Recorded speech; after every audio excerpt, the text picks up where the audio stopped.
नमस्कार, स्वागत है आपका एबीपी गंगा में। मैं अवधेश, आप देख रहे हैं हमारा खास कार्यक्रम मुद्दे की बात। और आज बात भाजपा बनाम सपा की। मूर्ति से बदलेगी हवा, क्योंकि यूपी में मूर्ति वाली सियासत शुक्रवार को पीक पर पहुंच गई। जहां भाजपा ने भगवान परशुराम की मूर्ति लगवाई तो सपा ने भी पंडित सिंह की मूर्ति का अनावरण किया। और इन सब के बीच एक अनावरण सीएम योगी ने गोरखपुर में भी किया।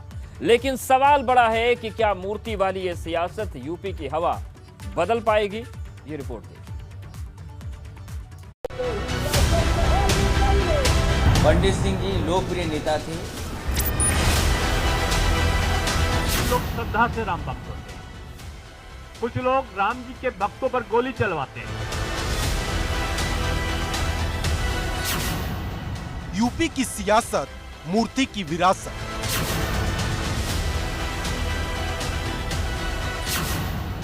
भाजपा बनाम सपा, मूर्ति से बदली हवा। यूपी की चुनावी लड़ाई जैसे जैसे नजदीक आ रही और ज्यादा तेज होती जा रही है। सत्ता के लिए जोर आजमाइश मूर्ति वाली सियासत पर आ गई है, क्योंकि शुक्रवार का दिन मूर्ति अनावरण के नाम रहा। जहां भाजपा ने भगवान परशुराम की मूर्ति लगाई, वहीं सपा ने गोंडा में स्वर्गीय पंडित सिंह, जो कि सपा के वरिष्ठ नेता थे, उनकी मूर्ति का अनावरण किया। वहीं एक अनावरण सीएम योगी ने गोरखपुर में अवैधनाथ की प्रतिमा का भी किया। साफ कर दूं, ये ना तो राजनीति है और ना ये भाजपा ने स्थापित किया है। हमारे पुत्र मयंक जोशी जी ने लखनऊ के ब्रह्म समाज के भावनाओं को मानते हुए उनकी मांग पर एक प्रतिमा तैयार कराई थी पिछले साल। पंडित सिंह जी लोकप्रिय नेता थे। वो लगातार यहाँ के लोगों के बीच में काम करते रहे। गोंडा और आसपास के लोगों को जोड़ के रखा। उन्होंने अपनी मेहनत से और अपने प्रभाव से पूरे प्रदेश में एक अपनी अलग छवि बनाई हुई थी। राजनीतिक दल चाहे जो कहें, लेकिन इन मूर्तियों के पीछे बड़े सियासी मायने हैं। क्योंकि जहां भाजपा भगवान परशुराम की मूर्ति के जरिए ब्राह्मण वोट को अपने पाले में लाने में लगी है, वहीं सपा की कोशिश पंडित सिंह की मूर्ति के जरिए और उसके आसपास के इलाकों में अपनी जमीन को फिर से मजबूत करने की है। क्योंकि पंडित सिंह न सिर्फ मुलायम सिंह यादव के करीबी थे, बल्कि समाजवादी पार्टी के कद्दावर नेताओं में से एक थे, जो मुलायम और अखिलेश दोनों की सरकारों में बारी बारी से मंत्री भी रहे। ब्राह्मण हमेशा साथ रहा है भाजपा के, पिछले 8 वर्षों से निरंतर रहा है। क्योंकि ब्राह्मण अपने लिए अंत में सोचता है, वो पहले राष्ट्र के बारे में सोचता है, सर्व समाज की उन्नति के बारे में सोचता है, सनातन धर्म की रक्षा के बारे में सोचता है। और हमारी पार्टी भारतीय जनता पार्टी इन सब बातों को पूर्ण करती है। तो इसलिए मैं समझती हूँ, हमने अगर इनका सम्मान किया है तो स्वाभाविक है, हृदय से। जहाँ साहसी थे, वहीं अन्याय के खिलाफ खड़े हो जाते थे। वो हर परिस्थितियों में मुकाबला करने के लिए तैयार रहते थे। हमें उम्मीद है आने वाले समय में यहाँ की जनता एक बार फिर उन्हें उसी तरीके से समाजवादी पार्टी के साथ खड़ी होगी, जिस तरीके से पंडित सिंह जी ने लगातार गोंडा और आसपास के सभी जिलों में समाजवादी पार्टी के साथ लोगों को खड़ा किया। वहीं इन सब के बीच अवैधनाथ की मूर्ति के भी बड़े मायने हैं, क्योंकि गोरखपुर न सिर्फ सीएम योगी का गढ़ है, बल्कि इस गढ़ को 22 की जंग में और ज्यादा मजबूत करने की जरूरत है। क्योंकि हाल ही में समाजवादी पार्टी ने बाहुबली हाता परिवार को अपने पाले में मिला लिया है। ऐसे में गोरखपुर के अंदर चुनौती भाजपा के लिए बढ़ी है। अब मूर्ति के जरिए इन चुनौतियों से न सिर्फ पार पाने की कोशिश की जा रही, बल्कि साफ और सीधा संदेश भी देने की कोशिश हो रही कि अभी सिर्फ मूर्ति लगाई है, मौका मिला तो मंदिर भी बनाएंगे। Bureau report, ABP Ganga.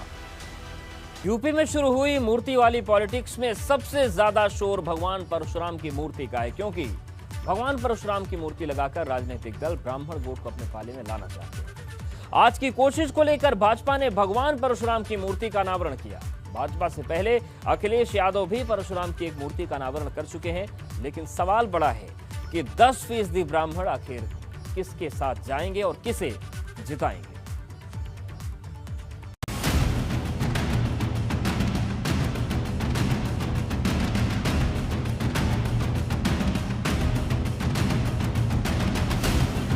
बाईस का रण, किसे जिताएंगे ब्राह्मण?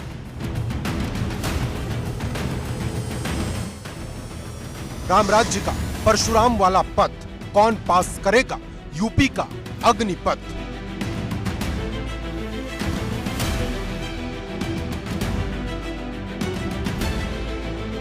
परशुराम पर तकरार अब की बार आर पार।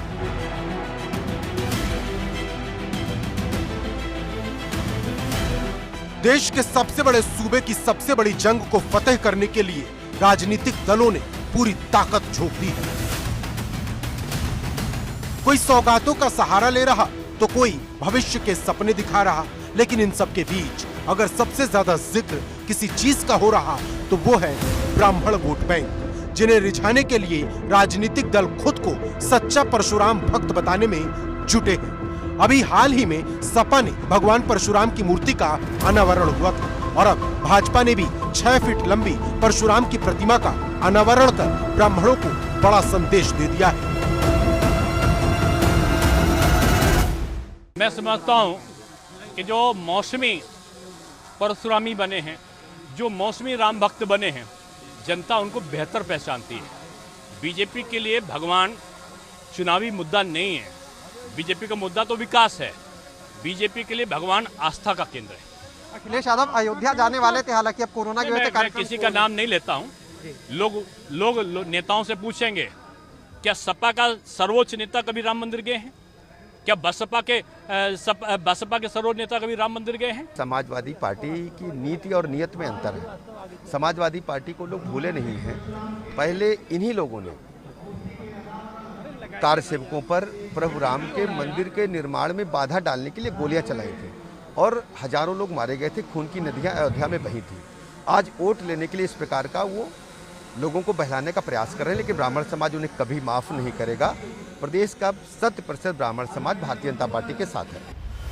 गौरतलब है कि यूपी में जिसके साथ ब्राह्मण रहते हैं उसकी सरकार बनती है, ऐसा माना जाता है। 2017 में भाजपा के 54 ब्राह्मण जीते और सरकार बन गई। 2012 में सपा के 21 ब्राह्मण विधायक बने, सरकार बन गई। 2007 में बसपा के 41 ब्राह्मण विधायक बने और सरकार बन गई। यही वजह रही कि सभी राजनीतिक दल ब्राह्मणों को साधने में लगे हैं, क्योंकि सपा ने ब्राह्मणों को साधने के लिए भगवान परशुराम की मूर्ति लगाई तो जवाब में भाजपा ने भी यही कर दिया। जहां बसपा ने ब्राह्मणों को रिझाने के लिए अयोध्या से प्रबुद्ध सम्मेलन शुरू किया तो सपा ने मंगल पांडे की धरती बलिया से प्रबुद्ध सम्मेलन की शुरुआत कर दी। इतना ही नहीं, ब्राह्मणों को साधने के लिए सभी राजनीतिक दलों ने ब्राह्मण चेहरों को जिम्मेदारी दी है। जहां भाजपा की कमेटी के अध्यक्ष शिव प्रताप शुक्ला है तो बसपा की तरफ से ये जिम्मेदारी सतीश चंद्र मिश्रा संभाल रहे हैं। वहीं सपा की तरफ से अभिषेक मिश्रा ब्राह्मणों को अपने पाले में लाने की कोशिश में जुटे हैं, क्योंकि कहने को यूपी में ब्राह्मण वोट 10% है, लेकिन यूपी की 60 से ज्यादा सीटें ऐसी हैं जहां हार जीत का फैसला ब्राह्मण वोट बैंक से होता है।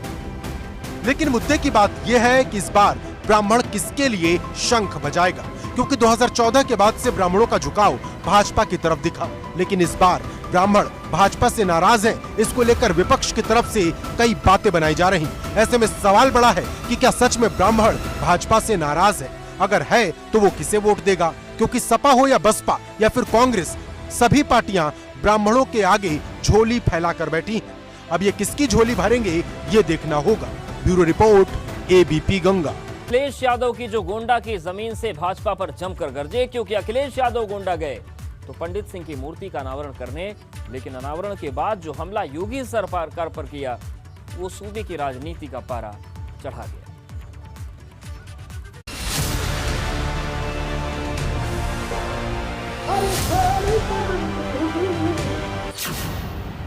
सपा का ऐलान, 22 फतेह का साइकिल प्लान। समाजवादी लोग फ्री देना चाहते हैं, ये आधा देना चाहते हैं। अखिलेश को याद आए पंडित सिंह, कौन बनेगा यूपी का किंग। गोंडा और आसपास के लोगों को जोड़ के रखा। 22 की लड़ाई में समाजवादी पार्टी और भाजपा की सीधी टक्कर नजर आ रही है।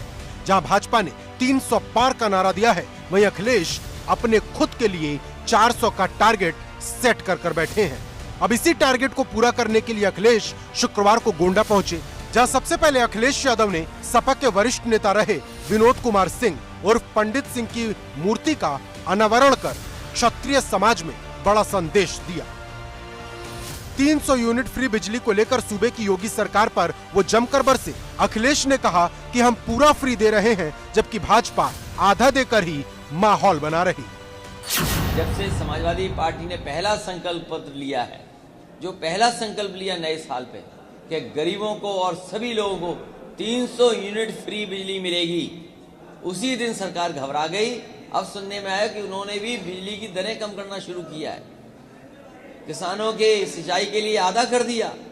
समाजवादी लोग फ्री देना चाहते हैं, ये आधा देना चाहते हैं। अब जनता तय करेगी कि पूरा का पूरा बिजली का, सिंचाई का फ्री किसान चाहता है कि आधा रेट देना चाहता है। लेकिन अखिलेश यही नहीं रुके, उन्होंने महंगाई, बेरोजगारी और किसानों की बदहाली को लेकर भी जमकर निशाना साधा। भारतीय जनता पार्टी के भारतीय जनता पार्टी जब एयरपोर्ट दिखाना था तो चीन का एयरपोर्ट दिखा रहे थे। अगर ये मोबाइल इंटरनेट नहीं होता तो हम कभी नहीं पकड़ पाते बीजेपी को।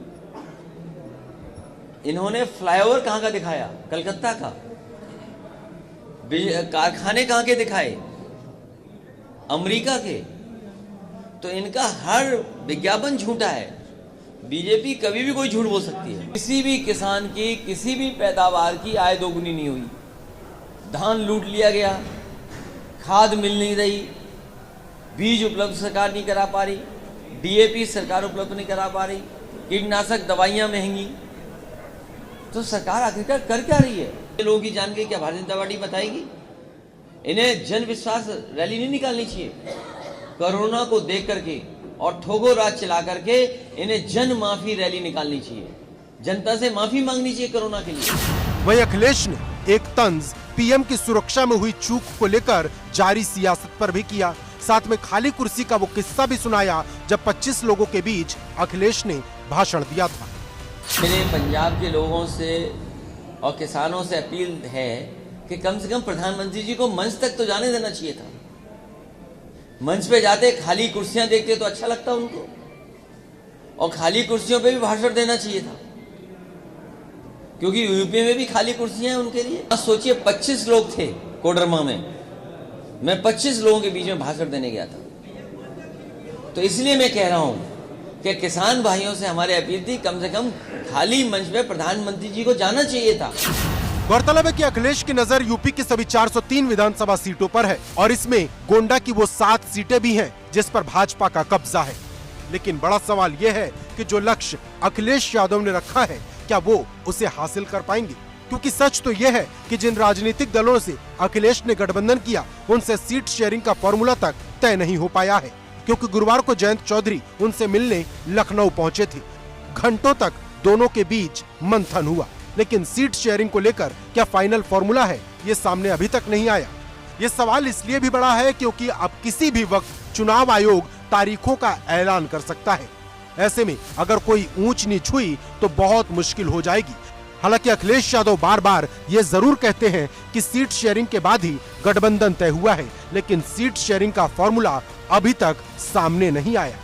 Bureau report, ABP Ganga. UP की लड़ाई दंगों पर आई, क्योंकि इस बार चुनाव में दंगों की जमकर चर्चा हो रही है। योगी सरकार लगातार अखिलेश यादव को घेर रही है, लेकिन आज अखिलेश यादव ने भी पलटवार किया और दंगों को लेकर एक आंकड़ा पेश कर दिया। तो बदले में योगी ने अखिलेश पर राम का ऐसा अस्त्र चलाया कि अखिलेश का पीएम मोदी पर दिया बयान याद आ गया।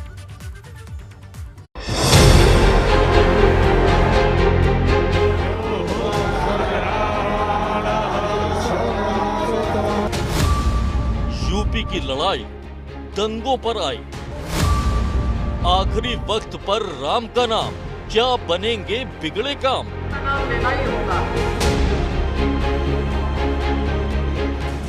यूपी में जीत का परचम लहराने के लिए भाजपा राम मंदिर को हथियार की तरह इस्तेमाल कर रही है। हर मंच से, हर मचान से विपक्ष पर राम का नाम लेकर हमले किए जा रहे हैं। शुक्रवार को यह हमला सीएम योगी ने भगवान राम की नगरी अयोध्या से किया, जहां दंगों को लेकर सीएम योगी ने अखिलेश यादव को ऐसा घेरा कि अखिलेश भी जवाब दिए बिना नहीं रह पाए। आज बहुत सारे लोगों के सपने में भगवान कृष्ण आ रहे हैं। भगवान कृष्ण सचमुच उन्हें कोसते होंगे सपने में, और इस बात के लिए कोसते होंगे कि भाई कैसे नालायक थे कि जब सत्ता दी तो मेरी ही मथुरा में पहला दंगा करवा दिया, और फिर जब कुछ और अवसर मिला तो मथुरा में जवाहर बाग का घटना करवा दिया। अगर दंगों का कह रहे हैं, अगर मैं बात कहूंगा दंगे की तो वो कहेंगे देखिए क्या बोल रहे हैं ये। आप एनसीआरबी का डेटा उठा करके देखिए कि 12 से 17 कितने दंगे हुए, 17 से लेकर के अभी तक कितने दंगे हुए, और महिलाओं के साथ कैसा उत्पीड़न हुआ है या और घटनाएं कितनी हुई, क्या भारतीय जनता पार्टी बता सकती है? लेकिन जो बात दंगों से शुरू हुई वो यही नहीं रुकी। योगी ने एक चुभता हुआ तंज राम नाम की सियासत को लेकर भी किया, जो अखिलेश यादव के उस बयान का जवाब था जो अखिलेश ने प्रधानमंत्री मोदी पर काशी को लेकर दिया था। अयोध्या से तो उनको इतना बैर था कि अयोध्या का नाम नहीं लेना चाहते थे। वो अलग विषय है कि प्रभु राम की ऐसी कृपा हुई कि आज उनको भी मालूम है कि राम का नाम तो एक बार लेना ही लेना होता है। अपने हर कार्य में राम का नाम लेते हैं। कुछ लोगों की विदाई के समय राम नाम सत्य है कि भी उच्चारण होते हैं। बहुत अच्छी बात है, 1 महीना नहीं 2 महीना 3 महीना वहीं रहे, अच्छी बात है। वो जगह रहने वाली है, आखिरी समय पर वहीं रह जाता है बनारस में।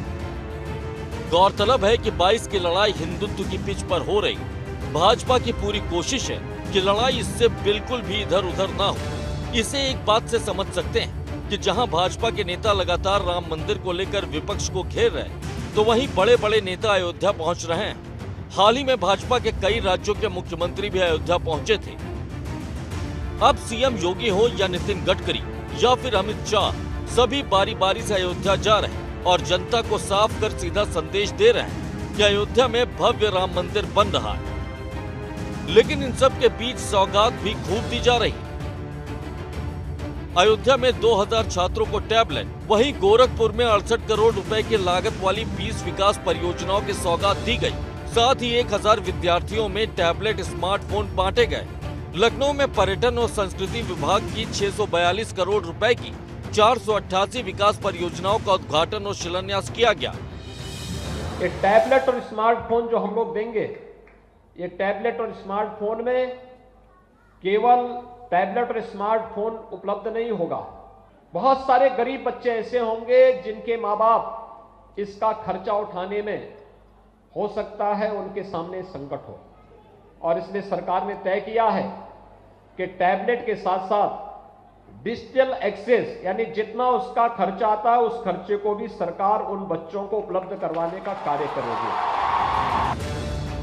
गौरतलब है कि यूपी से पहले सीएम योगी जमकर जनता को सौगात दे रहे हैं, लेकिन मुद्दे की बात यह है कि क्या रिटर्न में जनता का वोट भी मिलेगा।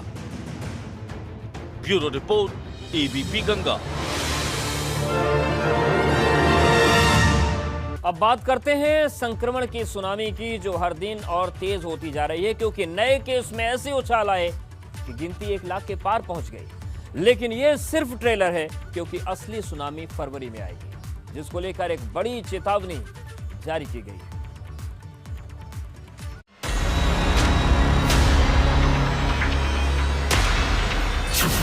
कोरोना के संक्रमण की सुनामी से सावधान। न नेता मान रहे हैं, न कोरोना।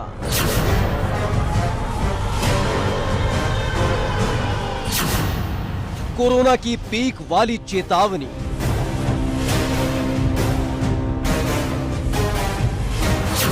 जिस खतरे का इंतजार था वो आ गया है, क्योंकि पिछले 24 घंटे में 1,17,100 नए मामले सामने आए हैं। और अब डर इस बात का है कि ये रफ्तार कहां जाकर रुकेगी, क्योंकि इंडियन पब्लिक हेल्थ एसोसिएशन के अध्यक्ष और कम्युनिटी मेडिसिन ने चेतावनी जारी की है। ये रफ्तार हर दिन बढ़ेगी और फरवरी के पहले हफ्ते पर पीक पर पहुंच जाएगी। एक्सपर्ट की माने तो इस लहर को रोका नहीं जा सकता, इसका आना तय है। ऐसे में सवाल बड़ा है कि उन राज्यों में क्या होगा जहां चुनाव है, क्योंकि चुनाव आयोग अभी तक कोई ठोस फैसला नहीं ले पाया है। उत्तर प्रदेश और उत्तराखंड समेत 5 राज्यों में होने वाले विधानसभा चुनाव के लिए चुनाव आयोग ने पूरी तरीके से तैयारी कर ली है। अगर बात करें तो इन 5 राज्यों के सभी राजनीतिक दलों के साथ बातचीत के अलावा इन 5 राज्यों के डीजीपी, चीफ सेक्रेटरी समेत आला अधिकारियों के साथ भी चुनाव आयोग ने बैठक कर ली है। वहीं अगर बात करें तो कल बीते कल की अगर बात करें तो चुनाव आयोग ने स्वास्थ्य मंत्रालय के अधिकारियों के साथ भी बैठक की। उनसे यह जानने की कोशिश की कि जिन 5 राज्यों में चुनाव होने हैं वहां पे कोरोना संक्रमण की रफ्तार किस तरीके से है और वैक्सीनेशन की रफ्तार किस तरीके से है और कैसे सुरक्षित तरीके से मतदान कराया जा सके, इसको लेकर के एक रिपोर्ट भी ली। इसके अलावा अगर बात करें तो गृह मंत्रालय के अधिकारियों के साथ भी बैठक करके सुरक्षा की दृष्टि से तमाम सारी चिंतन मंथन किए गए और इसके अलावा पैरामिलिट्री फोर्सेस की नियुक्ति को लेकर भी बातचीत हुई। सबसे ज्यादा चिंता देश के सबसे बड़े राज्य उत्तर प्रदेश को लेकर है, जहां पिछले 24 घंटों में 4,228 नए केस आए हैं। मतलब 1 जनवरी को जहां 572 मामले सामने आए थे वो अब 4,000 के पार पहुंच गए हैं। लेकिन हैरानी की बात यह है कि न कोरोना मान रहा है न नेता, क्योंकि रैलियों को लेकर क्या करना है ये अभी तक साफ नहीं हो पाया है। कुछ नेताओं ने रैलियों को लेकर मना जरूर किया है। अभी भी कुछ नेता हैं जो न सिर्फ लगातार रैली कर रहे हैं बल्कि हजारों की संख्या में भीड़ जुटा रहे हैं। एबीपी गंगा के लिए अविनाश तिवारी की रिपोर्ट।